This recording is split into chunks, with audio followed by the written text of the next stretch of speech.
Something monumental is happening in the nation of Cuba, and it has President Trump's fingerprints all over it. 90 miles off the coast of Florida, communist relic from the days of the Cold War, it's on the verge of collapse. All because President Trump just pulled off something so strategically brilliant that even military experts are asking, how the hell did he do that? Well, stick with me to the very end of this video because we're about to find out exactly that. In 2 hours and 20 minutes, 150 American aircraft disabled Venezuela's Russia and Chinese air defense systems, extracted a drug trafficking dictator guarded by Cuban forces, and fundamentally altered the balance of power in the Western Hemisphere, all without losing a single American life. And as it turns out, that was just the opening move. Cuba, as we speak, is bleeding. They're fast running out of oil. Iran's economy is in a free fall. China's been cut off from a major oil source, indefinitely frustrating its hostilities towards Taiwan. Russia is watching a number of its proxy states disintegrate, and Trump is building something the establishment said was impossible, a new civilizationalist power uncontested in the Western Hemisphere. This isn't nation building. This isn't endless wars in the Middle East fighting on behalf of some liberal globalism. This is something completely different. Oh, and by the way, if you think Greenland is just about an island, you're missing the entire chessboard. As it turns out, Venezuela is functioning very much like a captured queen, which is now being repositioned as a forward operating base for the opposing side. And in its sights for the next capture, the rook, Cuba. Since 1999, Cuba has survived on Venezuelan oil. Hugo Chavez sent 100,000 barrels a day. Nicolas Maduro continued the partnership. Between 2002 and 2022, Venezuela dumped $60 billion into the Cuban economy. In exchange, Cuba sent doctors, military advisors, and critically, the security forces that help keep Maduro in power. Bottom line, without that oil, Cuba doesn't have an economy. It's got rolling blackouts. It's got breadlines. The Trump administration just announced that they're implementing an oil quarantine on Cuba.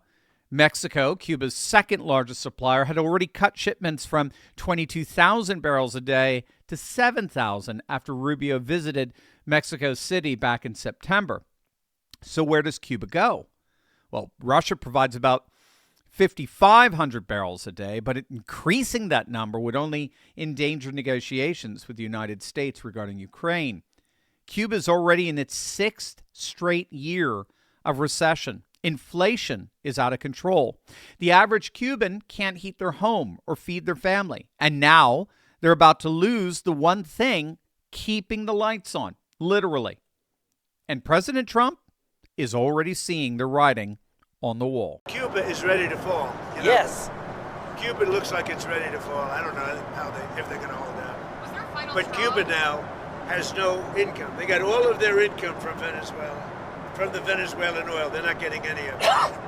And Cuba literally is ready to fall. And you have a lot of great Cuban Americans that are going to be very happy about this. Are you considering U.S. action in Cuba? We're not. I think it's just going to fall. I don't think we need any action. It looks like it's going down. It's going down for the count. You ever watch a fight? I have. They go down for the count. And Cuba looks like it's going down. Now, the last time Cuba lost a patron state when the Soviet Union collapsed back in 1991, it took 4 years to hit rock bottom. This time, a number of analysts are predicting Cuba will collapse within the year. Not because we invaded, but because we stopped propping up the dictator who was propping them up. What's so important to understand here is that Trump doesn't view Cuba through an academic or diplomatic lens. As a real estate developer and power broker, he sees location, leverage, and symbolism. Cuba sits astride shipping lanes at the gateway to the Gulf, positioned next to America's southern flank as a loaded geopolitical question. When Trump talks about Cuba and Venezuela, he's reasserting American dominance in the Western Hemisphere and reminding the world that this remains America's backyard, the very heart of the Monroe Doctrine. As far as Trump is concerned, Cuba is a Cold War lag, a relic of a world that no longer exists. And as such, Cuba represents, frankly, unfinished business. If the world has officially transitioned from the Cold War world to now a new civilizationalist era where rising civilization states like Russia, China, India, and the United States govern their own regional hegemons, then there's absolutely no excuse for a Soviet-era hangover to continue to exist anywhere near our hemisphere. And it's precisely that thinking that has Trump remaking the entire global chessboard. As it turns out, Venezuela and Cuba are really just the beginning. We're about to see how the entire world is reconfiguring around the new American golden age. And speaking of gold, have you seen gold's prices of late?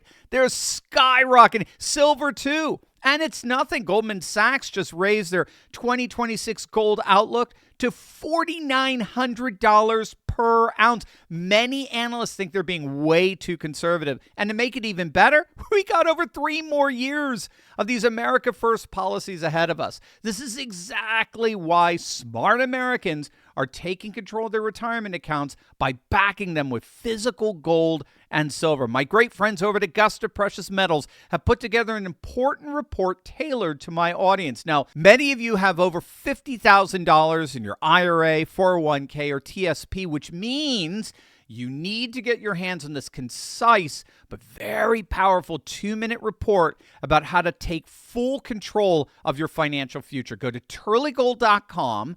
That's turleygold.com, or text Turley to 35052 to get instant access to this free report. In it, you're going to learn the one step that you can take that will open the doors to a modern way to protect and grow your retirement. It uses the same strategies the wealthy use to protect their portfolios. In fact, even companies like BlackRock and Vanguard use these strategies themselves, of course, without sharing them with their clients. Well, now you can start taking advantage of them as well. If you have over $50,000 in your retirement accounts, you need to contact my good friends over at Augusta Precious Metals right now by visiting turleygold.com. Again, that's turleygold.com, or text Turley at 35052. That's 35052. Your future self will thank you.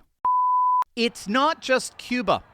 Iran is facing the worst economic crisis in its modern history, sparking protests in over 100 cities. Inflation is hit 52%.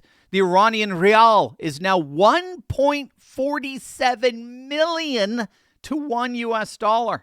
The average Iranian makes $200 a month. Rent costs more than double that. When people can't eat, revolutions happen. But how did this happen? Well, in a nutshell, we stopped sending them pallets of cash. We destroyed their nuclear capability. We built the Abraham Accords and isolated them in their own region. Israel plus Sunni Arab states like the UAE, Bahrain, Morocco, Saudi Arabia, all aligned against Shiite Iran with American support, but without American troops doing the fighting. Iran can't afford funding Hezbollah or Hamas, the Iraqi militias, or the Houthis anymore. Their axis of resistance is collapsing. And one of the biggest reasons for that is that hostile nations in the Middle East can no longer hold us hostage with oil. You see?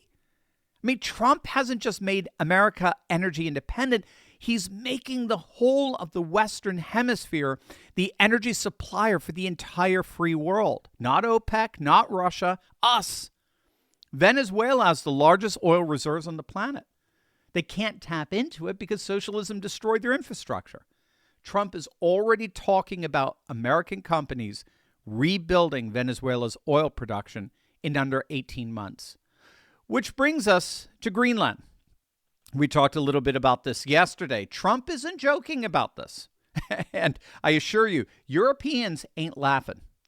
The White House is actively drawing up acquisition plans. On Tuesday, they announced they're weighing various options, even including utilizing the U.S. military. In fact, it's being widely reported that a military operation to take Nuuk, which is Greenland's capital, would take about 30 minutes. Why does Greenland matter? Well, bottom line, for 3 reasons. First, rare earth minerals. So China controls the refining of about 40 to 90% of the world's critical minerals. The United States imports 50 to 100% of 41 out of 50 minerals as we've designated as critical. Trump knows China will use that monopoly as a weapon, as leverage against our economy and our tariff policies. Controlling mineral-rich Greenland in our own hemisphere breaks China's stranglehold. Second, Arctic shipping routes. Climate change, most of it completely natural, of course, is making the Northwest Passage and Transpolar Sea route increasingly navigable. Whoever controls Greenland controls access to those routes, and Russia and China are already vying for dominance in the region. Third, missile defense. If Russia launches missiles at the United States, they pass over Greenland. It's the perfect location for Trump's Golden Dome missile defense system. It's increasingly becoming a matter of not if, but when Trump takes Greenland. European leaders are scrambling, but they're quickly finding out what decades of becoming a vassal nations of the auspices of Washington and Brussels really means. They ultimately have no power that has not been granted to them by the United States. And in a rising civilizationalist world, that granted power is being stripped away. And that's what's so key here. Trump isn't Bush 2.0. He isn't rebuilding Obama's dream of a globalist American order. He's awakening an unparalleled, unchallenged, America First civilization state. A world within the world that dominates the Western Hemisphere, all as Russia, China, and India increasingly dominate their own geographic and cultural spheres. We're seeing nothing less than the age of civilization states rising. And Trump is effectively positioning the United States as the single most dominant civilization on the planet. And it's realigning the whole of Latin America along with it. That's why we're seeing a conservative wave sweeping nations like Chile and Argentina and Honduras and Bolivia and El Salvador. Colombia is likely to elect a pro-American conservative later this year. Bolsonaro's son looks to be taking Brazil. The socialist grip on the region is breaking.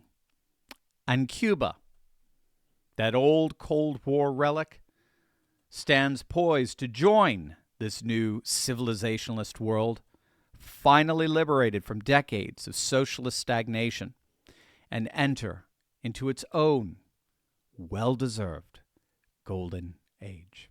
Before you go, gang, if you want to be part of a community where faith, family, and freedom come alive, check out the Courageous Patriot Club. I'd love for you to see what this community is all about. You can watch a free preview of Turley Walks, one of my exclusive weekly series. Head on over to turley.pub/turleywalks.